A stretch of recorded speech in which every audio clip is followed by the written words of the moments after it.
שנה היא לא חזרה, פגשה את ג'ימי ג'ונס, חבר של מה שמו דנדי, עובד של גנדי ושל לוחמי חירות.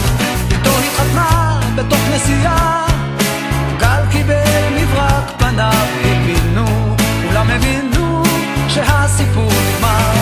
היא לא תשוב,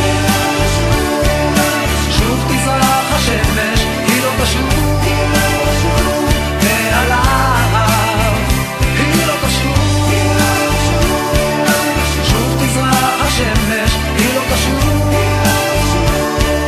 שוב תזרח השמש מעליו.